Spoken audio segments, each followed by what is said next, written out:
Hey guys, today we're going to be updating our 04 to 08 F150, and we've got 4 different styles here to show you.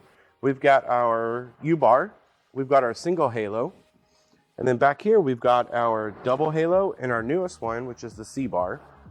And they've all got the turn signals here in the bottom. These ones obviously have 2 halos around the high and low beam. It's got the running lights here on the bottom as well as reflectors on the side. So let's go ahead and take a look at the back side and see what's different about them.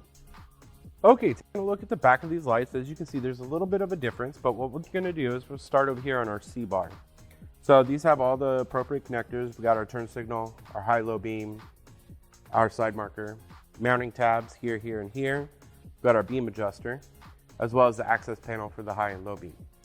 Over here, the other 3 options are going to be set up like this. It has all the same connectors and mounting tabs, with the exception of some wires coming out the back, and these are going to be your positive and negatives that you splice into your running light circuit for the halos or U-bars to work.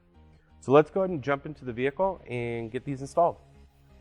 Tools needed: 3/8 ratchet, short extension, 10mm, pair of pliers, and a pry bar.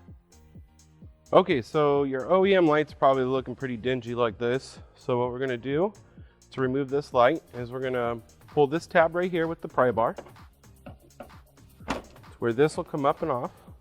And then we've got a 10mm bolt here, here, and here, and we can remove the assembly. So let's go ahead and remove those bolts. Now that we've got our bolts removed, we can go ahead and remove the housing. So all we're gonna do is pull up here on this tab to release it from the top of the fender.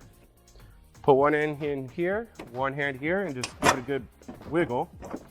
Pull it out, and then reach back here and disconnect your harness. There's 3 connectors, and we're gonna tuck that off to the side. And now we can remove the housing.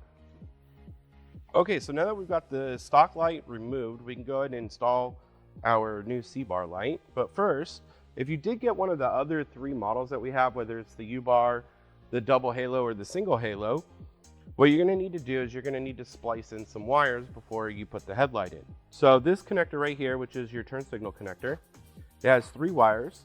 Your center wire is going to be your positive wire that you want to use for your running light, as well as this black wire right here for your ground. And you can just use a T-tap and cut this back a little bit further, T-tap those in here, plug everything in, and then you can install your headlight.